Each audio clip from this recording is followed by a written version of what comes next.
Salve, leques de boas! Quanto tempo, na verdade? Bem, você já sabe, né?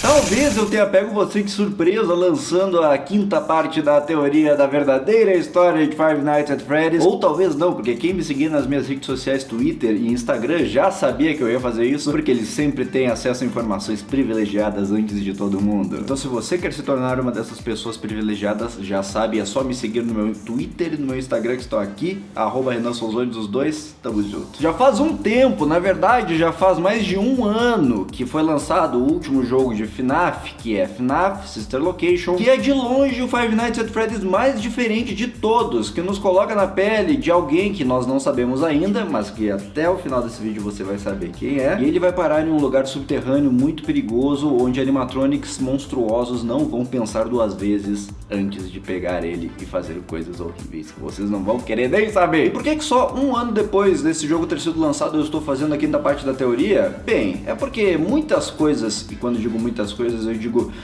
muitas coisas foram descobertas ao longo desse ano que se passou, e só agora foi possível traçar de fato uma verdadeiríssima história definitiva de Five Nights at Freddy's, unindo tudo que há em todos os jogos lançados até o momento e também nos livros. E a quem nós devemos isso? Ao nosso grande teorista MatPat do canal The Game Theorists, que recentemente lançou 2 vídeos mostrando o que ele considera que é a teoria definitiva de Five Nights at Freddy's e o que explica todos os acontecimentos da série até o momento. Mas eu não vim aqui falar só da teoria do MatPat, porque eu assisti os 2 vídeos e embora eu tenha achado o trabalho dele genialmente espetacular, tem uns furos. Eu notei algumas inconsistências com datas e acontecimentos e algumas coisas não faziam muito sentido que eu fui recolhendo ao longo dos meus estudos de Five Nights at Freddy's durante todos esses anos, porque querendo ou não, são mais de 3 anos estudando esse jogo. Então eu corri atrás e também tentei buscar explicações para esses furos, porque eu também sou um teorista, né? E ao mesmo tempo aproveitar tudo de certo que o MatPat disse na teoria no canal dele, porque, querendo ou não, o próprio Scott Calton, criador da franquia, foi a público no Reddit dizer que sim,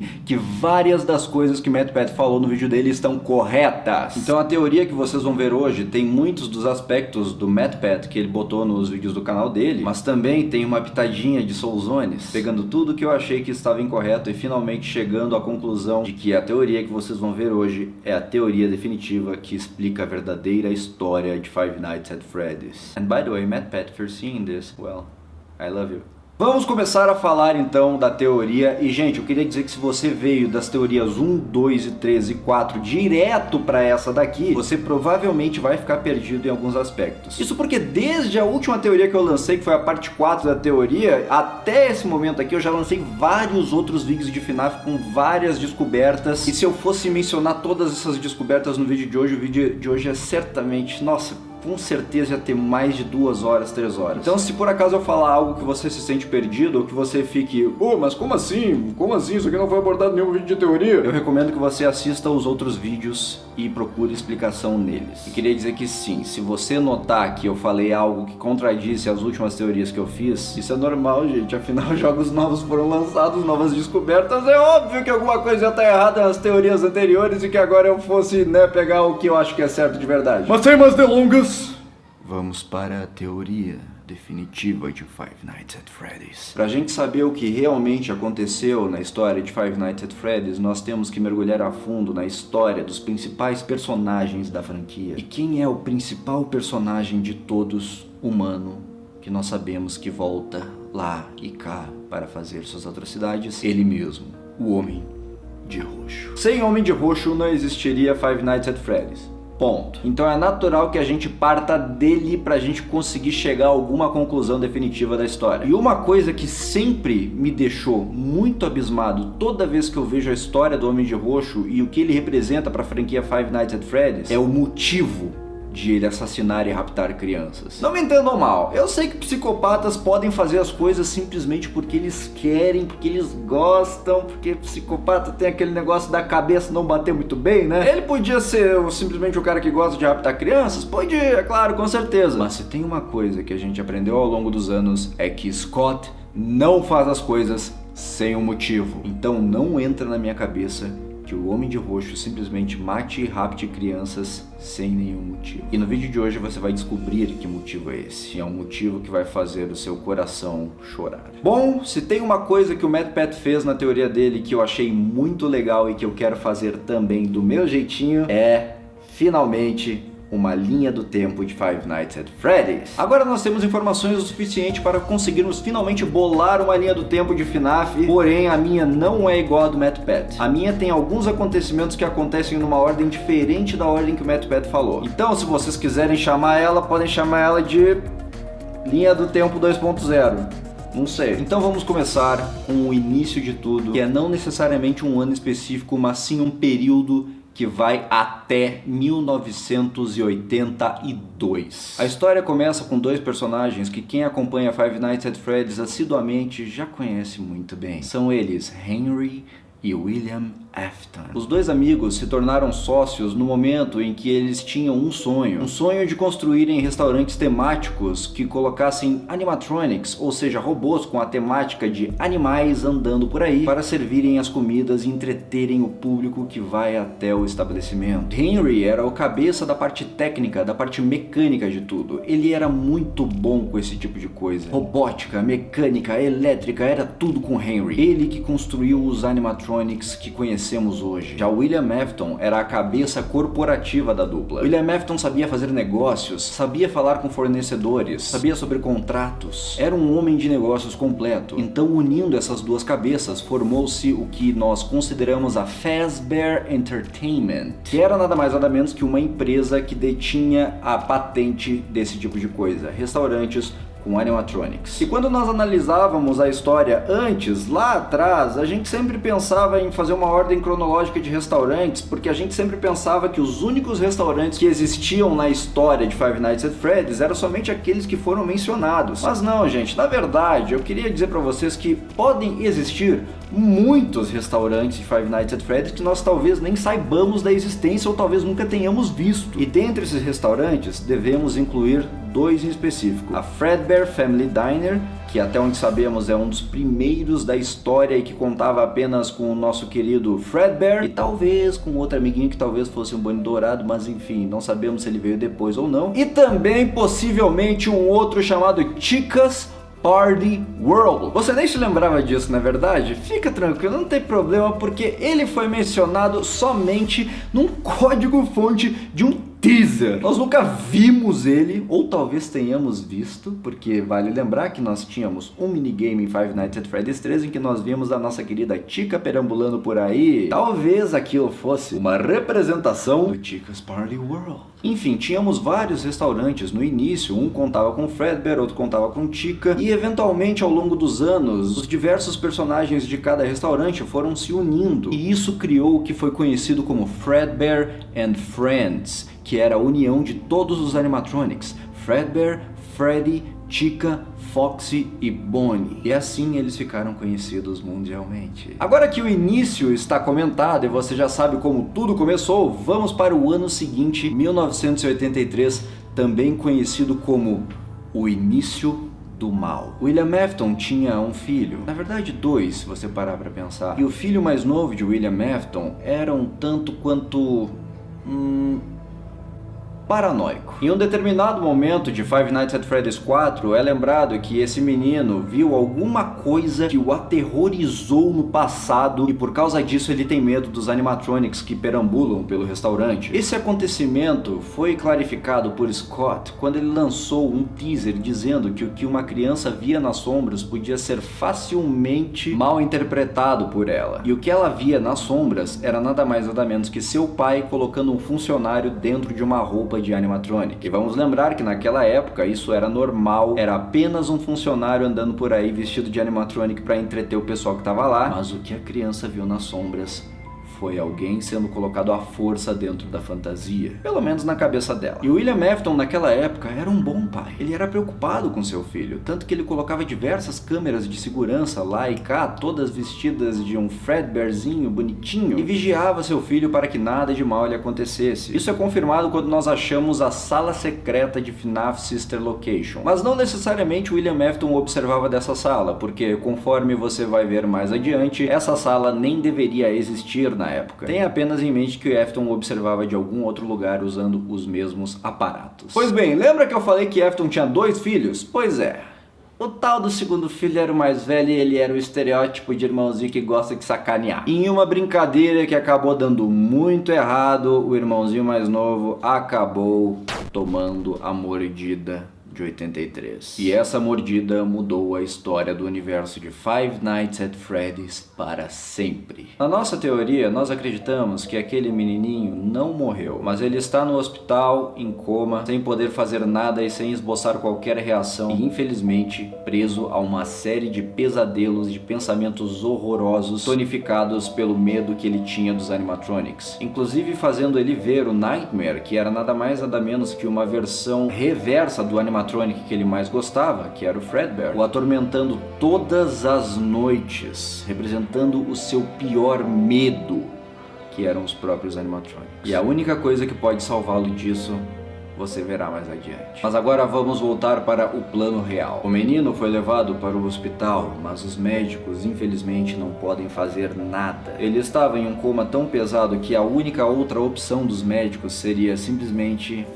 desligar os aparelhos. E William Afton, assim como qualquer pai faria no papel dele, entrou em um profundo desespero. William Afton não aceita que o que seu filho tem não tenha cura. Então ele promete ir até o fim para encontrar uma cura para o seu filho. E é nesse momento que ele faz a promessa para o seu próprio filho: eu vou consertar você. Eu vou dar um jeito de trazer você de volta à vida plena, meu filho. E é nesse momento que William Afton se torna ninguém mais, ninguém menos que o que conhecemos como o Homem de Roxo. Agora vamos avançar um pouco na linha do tempo. Vamos para um período que vai de 1983 até 1986. Agora o William Afton não está mais preocupado com negócios. Agora a luta dele é outra. É trazer seu filho de volta à vida. Então ele se dedica a fazer ele mesmo uma série de investimentos pesados em soluções que possam trazer o seu filho de volta. Ele não quer mais depender de médicos. Então, conforme o desespero ficava mais forte, algumas ideias iam brotando para ele trazer seu filho de volta. O problema é que ele precisava de cobaias. Então ele começou a raptar crianças para fazer seus experimentos nelas. Tudo na esperança de que algum desses experimentos desse certo e que ele pudesse trazer seu filho de volta do coma. É aí, por exemplo, que Afton rapta e rouba a sua primeira vítima, que no futuro vem a se tornar o Puppet. Opa, olha eu aqui de novo. Eu esqueci de falar uma coisinha no vídeo que eu queria esclarecer só para não causar confusão aí no meio da história. Eu sei que antes eu falei que esse restaurante que você tá vendo aí, ele é mais antigo e que ele vem antes na franquia. Aí muitos de vocês devem estar se perguntando como que ele fez a primeira vítima. Alice, esse restaurante é bem mais antigo. Bem, gente, vamos apenas lembrar que só porque esse restaurante é antigo não quer dizer que ele necessariamente fechou. Então, apesar do restaurante ser antigo, o Homem de Roxo poderia muito bem voltar ali para pegar uma vítima. Pronto, era só isso. Um abraço, fique com o vídeo. Os experimentos são desastrosos e envolvem métodos extremamente antiéticos. E a grande maioria das vítimas, inclusive pelo fato de serem crianças, não resistem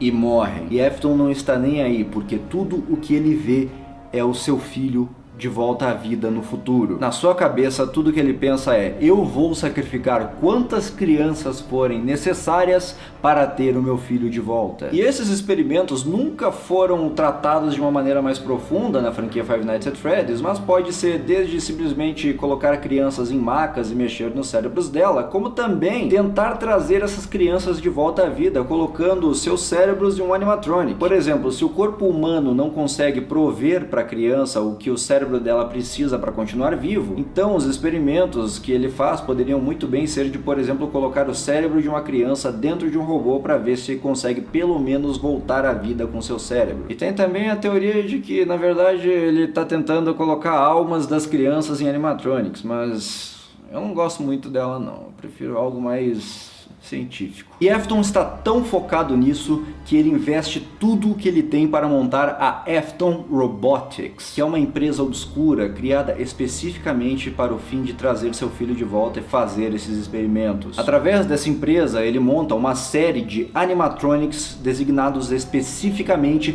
para raptar crianças. Porém, Henry, que era o sócio de William Afton, não gostou muito dessa história. E William Afton, apesar de investir um bom dinheiro em pessoas especializadas em robótica, ele conseguia desenvolver seus robôs que capturavam crianças, mas ainda não era o robô perfeito. E quem é que fazia o robô perfeito?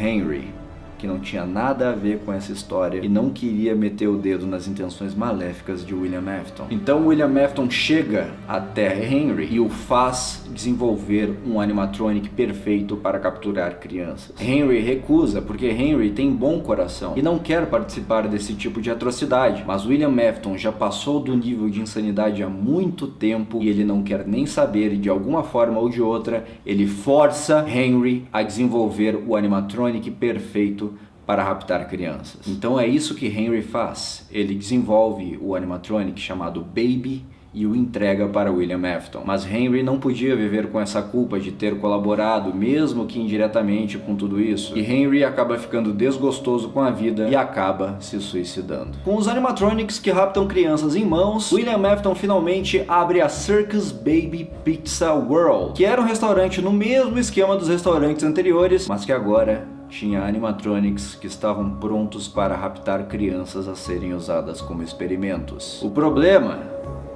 é que o tiro acabou saindo pela culatra. William Afton não tinha apenas aqueles 2 filhos, ele também tinha uma filha. Uma filha cujo nome até agora nós não sabemos, mas que nós sabemos sim que William Afton tentou de todas as formas mantê-la longe da Baby, conforme nós vimos através de algumas falas dela que foram mostradas ao longo do jogo. Daddy, why won't you let me play with her?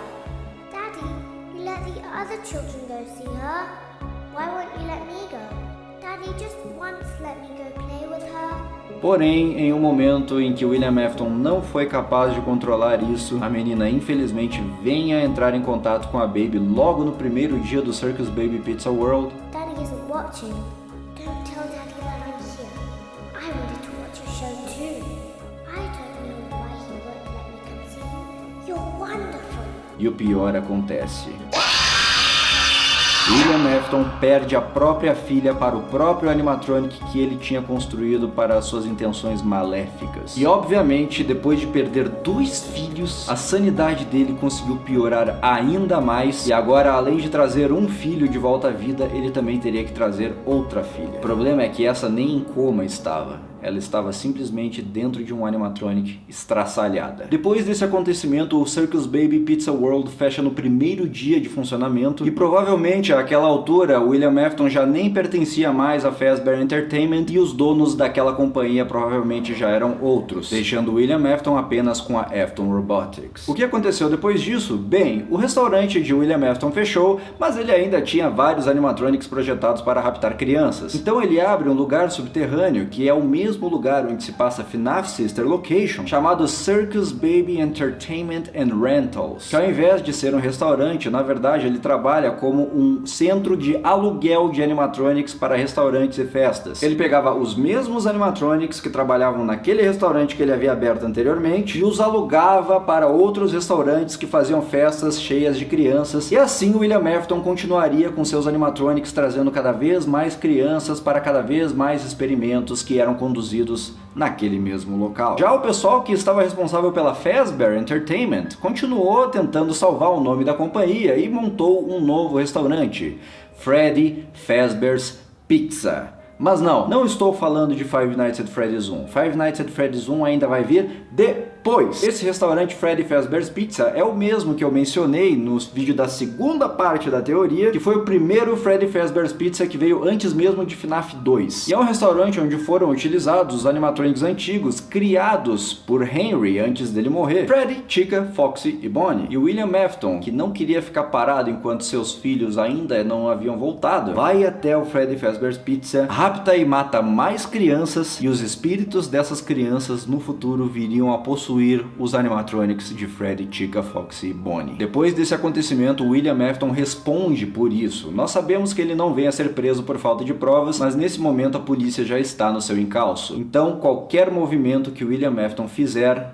a polícia vai estar atrás dele. E algo muito importante acontece nesse meio tempo, porque ao que tudo indica, e provavelmente depois de saber de relatos de funcionários da Circus Baby Entertainment and Rentals, parece que o experimento da Baby com relação a extrair os cérebros de crianças deu certo, porque a Baby parece ter conseguido assimilar as memórias da filha de William Afton depois de uma bateria de exames, tendo inclusive mudado a própria cor dos olhos, e com a Baby dizendo em um dos áudios que consegue ouvir dentro dela as vozes da menina. I still hear her sometimes. Então, a pesquisa e experimentos maléficos que William Afton fez durante tantos anos parece que finalmente deu resultado. Parece que o animatronic perfeito criado pelo seu antigo parceiro, depois de tanto tempo assimilando o corpo da menina que havia sugado anteriormente, a filha de William Afton, finalmente conseguiu trazer ela à vida. Era o que parecia. Em outras palavras, a consciência da filha de William Afton estava dentro de Baby. Mas William Afton não poderia ir até lá. Não bastasse os animatronics detestarem ele por conta de todos os experimentos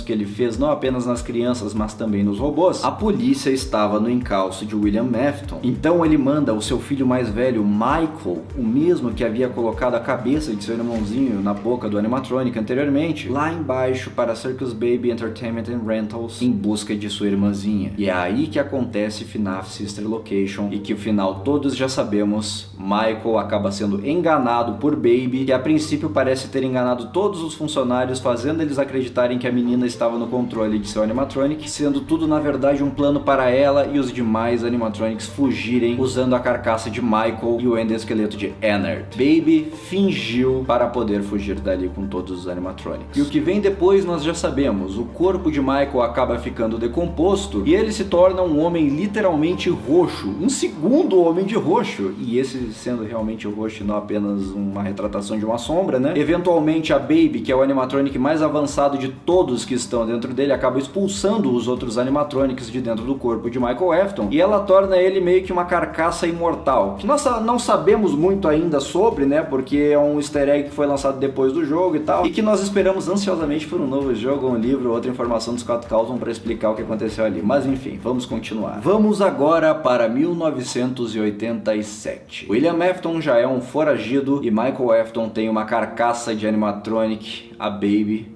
dentro dele. E é também o ano em que Five Nights at Freddy's 2 acontece. A Freddy Fazbear's Pizza reabre com animatronics novos e também os antigos dentro do estabelecimento. O guarda é Jeremy Fitzgerald e no último dia ele muda para o turno diurno ao invés do noturno. E infelizmente, justamente nesse último dia, ele vem a receber a mordida de 87. Sim, a mordida de 87, ao que tudo indica, foi desferida em um guarda. Nele, o guarda que nós controlamos durante as primeiras 5 noites. E na sexta noite, esse guarda muda para um tal de Fritz Smith, e esse Fritz Smith é despedido um dia depois por mexer com os animatronics e por causa de odor. E também aconteceu alguma coisa que alguém usou uma fantasia amarela lá na sala dos fundos, a sala secreta, e raptou algumas crianças, provavelmente. Você consegue conectar tudo isso? Em Five Nights at Freddy's 2, William Afton retorna. Ele invade a pizzaria e rapta mais crianças. E ao ficar sabendo disso, Michael vai para aquela pizzaria, fingindo ser Fritz Smith. Porém, quando ele chega lá, já é tarde demais. William Afton já raptou as crianças e ele já não tem mais nada para fazer lá. Michael foi demitido por causa de odor, porque o seu corpo está em decomposição, e um cadáver em decomposição fede. Ponto. Agora, por mexer com animatronics, por que Michael foi até o restaurante de FNAF 2 mexer com animatronics em busca do pai dele? Bem, vamos lembrar que Michael Afton agora tem a Baby dentro dele, e a Baby com certeza está exercendo influência sobre as suas decisões. Então Michael Afton não é apenas alguém com livre e espontânea vontade, ele é também alguém que precisa seguir as ordens da Baby. E a Baby, provavelmente, quer vingança. Ela quer vingança contra William Afton, contra tudo que ela e todo mundo passou dentro daquele lugar subterrâneo onde experimentos horrorosos eram feitos em crianças. Sem contar que ela pode sim ter a segunda intenção de libertar as almas das crianças. Mas na minha opinião, o principal fator que motivou ela a fazer tudo isso, a buscar William Afton, é a vingança. Depois pulamos para 1993, onde um novo Freddy Fazbear's Pizza abre. Dessa vez, Michael Afton já tá ligado que o William Afton vai lá raptar crianças porque é isso que ele quer fazer. Então, no primeiro dia, Michael Afton já entra no restaurante como segurança, fingindo ser Mike Schmidt. Inclusive, Mike é um diminutivo de Michael, se for parar pra pensar. E ele fica lá 5 noites esperando o pai dele aparecer para finalmente acertar as contas. E ele é atacado todas as noites por animatronics, porque aqueles animatronics veem no rosto de Michael o rosto de William Afton. Michael Afton é muito parecido com William Afton e por isso todas as noites eles tentam atacar Michael Afton, achando que ele é aquele que fazia experimentos com eles. Eu acho meio estranho, inclusive, que ele se pareça com o pai dele com uma cara de cadáver, mas é o que diz o jogo, né? Eles acharam que eu era você, então que eu vou fazer. Mais uma vez, no último dia eu vou ser despedido por odor. Então você já sabe, é porque você é um cadáver ambulante fedendo. Não tem como ser mais óbvio que isso. E apesar dos esforços de Michael Afton, William consegue invadir a pizzaria, abre uma das salas secretas que antigamente tinha uma parede falsa cobrindo ela, e atrai os animatronics pra lá e desmonta eles um por um, porque a essa altura do campeonato ele já sabe que os animatronics estão possuídos pelos espíritos das crianças. Então ele vai lá e dá um jeito de tirar esse pessoal da cola dele. O problema é que não dá muito certo e os próprios espíritos das crianças acabam encurralando ele nessa sala secreta. E aí, para se salvar, ele precisa entrar dentro da roupa de Springtrap, e aí todos já sabem o que acontece. Springlock Suites entrando em ação! Depois disso, Michael entende que já está tudo certo, que o pai dele está morto, não havia como sobreviver disso, e fim de história para Michael Afton, ele vai para casa. Porém, em 2023, abre-se a Fazbear's Fright, no mesmo lugar que Springtrap havia ficado, e Michael, quando descobre isso, já sabe que vai ter treta. Então, mais uma vez, ele vai lá e se candidata, e ele é o guarda noturno, ele participa do lugar, e o que ele havia pensado que ia acontecer, aconteceu. Springtrap está lá. Seu pai não havia morrido. Porém, as coisas vão ficando cada vez mais difíceis para Michael Afton, porque, inclusive, até por conta da influência dos discos de ilusão, e se você não sabe o que é um disco de ilusão, você vai ter que pesquisar nos vídeos anteriores, ele acaba tendo alucinações todas as noites com os animatronics que ele havia visto nos restaurantes anteriores. E o trabalho dele vai ficando cada vez mais difícil, porque Springtrap já sabe que o filho dele está na maldade, não vai ficar esperando a morte dele chegar. Então é Michael contra Springtrap e as alucinações. Até que o negócio fica muito difícil e ele decide dar um fim em tudo, tacando fogo no lugar. Michael Afton coloca fogo na Fazbear's Fright para finalmente dar um fim a seu pai maléfico dentro da roupa de Springtrap. E ao fazer isso, ele vinga a alma de seu irmãozinho, que finalmente se livra dos pesadelos intermináveis de todas as noites e consegue desfrutar do seu dia mais feliz no além. E ele finalmente tem a festa de aniversário que ele tanto quis e pode finalmente morrer em paz. Ele coloca a alma de seu irmãozinho para descansar, e a sua tarefa, tanto dele quanto da Baby, de acabar com o legado maléfico de William Afton, finalmente chega ao fim. Ou quase. Afinal, o Springtrap volta, né? O que tudo indica, ele não foi destruído após a pizza ser queimada, então acho que é assim, ó. Ai, gente. Ainda tem coisas assim para serem explicadas, como a volta do Springtrap, que aparentemente não morreu, ou também onde estão aqueles animatronics que foram expelidos para fora de Michael Afton pela Baby, ou então o que é aquela Baby nova que foi mostrada no último livro de Five Nights at Freddy's. Mas, no final, nós já temos a história completa. Eu não sei vocês, gente, mas essa história de Five Nights at Freddy's, depois de MatPat ter lançado isso, depois de eu ter estudado tudo isso que eu estudei, finalmente conectando os pontos que estavam faltando, no final a minha opinião é a mesma do MatPat. Eu sei que a história não tá 100% correta, mas é uma história da qual eu me orgulho e da qual eu fico muito feliz e que eu me sinto satisfeito de ter ela como a verdadeira e definitiva história de Five Nights at Freddy's. E vocês? Vocês também se sentem assim? Porque é uma história que não deixa furos, pelo menos até um novo jogo sair. E o próprio Scott tinha dito que depois dos vídeos do MatPat, ele finalmente tinha tirado um grande peso das costas dele e que agora definitivamente a história estava com um pé muito mais na frente a favor de ser descoberta. E depois dessas minhas colocações aqui no vídeo de hoje, eu acho que realmente, se a história estava 95% correta, eu acho que agora ela deve estar 99% correta. E tudo isso graças ao trabalho de milhões de teoristas que estão estão por aí ao redor do mundo, fazendo suas histórias, fazendo suas descobertas, colaborando com o conhecimento geral da comunidade acerca do assunto. E claro, nesse vídeo eu gostaria de fazer um agradecimento muito grande a todos vocês, todos os teoristas do mundo inteiro e principalmente a MatPat, que é uma pessoa que não deixa a comunidade de Five Nights at Freddy's morrer jamais. Muito obrigado, MatPat. Muito obrigado a você que assistiu esse vídeo. E não se esqueça de me seguir nas minhas redes sociais. E aí você vai ficar sabendo de um monte de coisa. Você vai ficar sabendo de quando sair a parte 6, quando sair vídeo novo. Eu tô muito feliz de ter feito esse vídeo. Vocês não têm a menor noção. Eu tô realmente aliviado de ter tirado isso daqui. Espero que vocês tenham gostado. Deixa o like no vídeo. Um abraço fundo do coração. E até a próxima!